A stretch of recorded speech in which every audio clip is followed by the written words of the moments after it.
What's up, everybody? We're back for another video. It's been a while, we've been busy. This time we are talking about the new Nisi Aureus.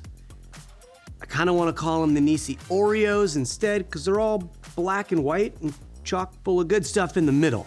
And I think they just missed out on a golden opportunity there to pick a real nice fitting name. I guess Oreos are probably trademarked. But these new primes are kind of being marketed to kind of be a faster super speed version of the Athenas. And I think if you only watched this far into the video before watching something else you're interested in, the only takeaway that I will give you that has been my biggest surprise is these are anything but the Athenas. These kind of take the best version of what the Athenas offer you in a clean kind of modern look, but I think these have a lot more interesting character to them while still being in that kind of clean, neutral family, which to me makes them a very versatile lens as a starting point. Now, 5 lens set, 18, 24, 35, 50, 85, they are all T1.4, which is fantastic. 46 millimeter image circle, so just like the Athenas, these will mostly even cover out to GFX size sensor, which is gonna be fantastic. Now, cost. If you buy the 5 lens set, you get all 5 lenses in a case for $9,999. If you wanna go the budget way and try to just build a couple at a time, you're gonna pay a penalty there. If you were to buy all 5 lenses individually, that's gonna cost you almost $2,000 more. So basically $2,300 a piece, with the 18 being $2,600. So definitely pay a little bit of a penalty for not getting the whole set, but that is pretty usual in this space. So no surprise there.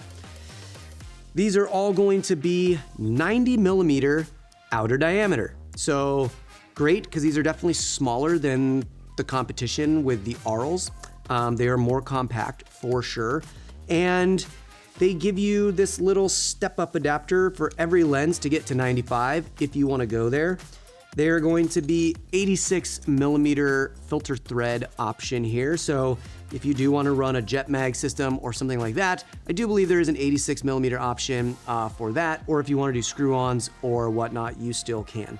Now, I think one of the coolest parts of these right off the bat that a lot of people had issues with the Athenas was on the Athena, and this is our V35 Tune version, but same lens essentially, really deep back element from the PL flange out. So with this, that is a much less protruding rear element. So if you were doing, rear filtration, this whole set now is safe to pretty much put on whatever kind of system you want, which is great. That includes the red END system, which the Athenas did not clear because as you focus, this rear element kind of travels in and out.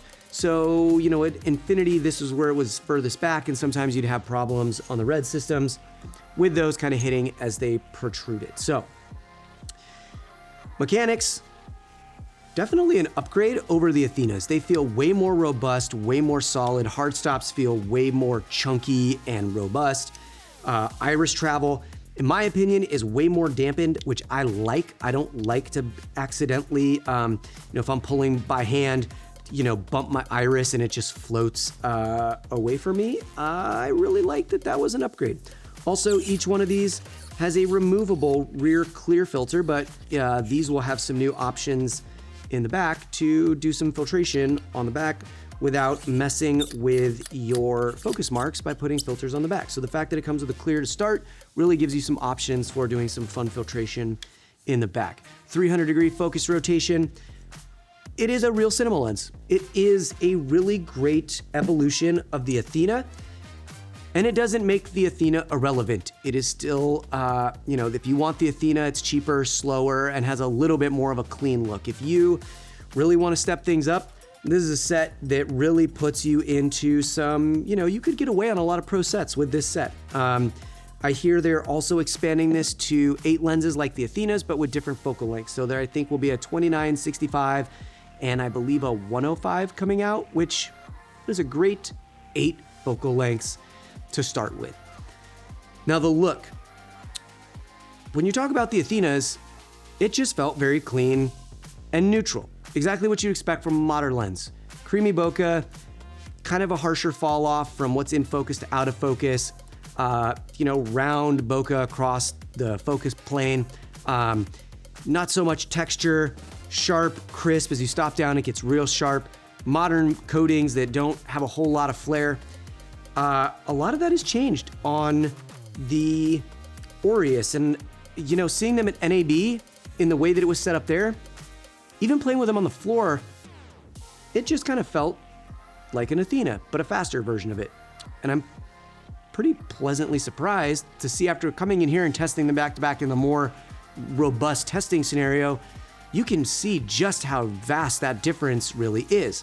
Especially when you are shooting wide open to 2.8, you get so much more flair and so much more interest out of the Aureus than you do with the Athenas. And I think that's going to make a lot of people very happy and make this a set that actually does become a viable A set for a lot of shooters, especially in the corporate market, or people who really like to use filtration. I think these are gonna be a great combination for those, because that sharpness, once you start putting filtration through it, is going to allow a pretty good image all the way through your pipeline. So we're gonna run you through our standard tests in here that we do all the time. Raptor, as wide as we can go, showing edge of frame, top of frame, bottom of frame, close focus, breathing, flares, and just run you through those at a couple T-stops. So sit back and enjoy, and we'll see you in a second.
All right, so that was just a run through of the lenses, and just before, we go and wrap up, just wanted to show you a little comparison of the Aureus to the Athena, just so you can see back to back on a chart, just how those kind of look different through the T-stop range.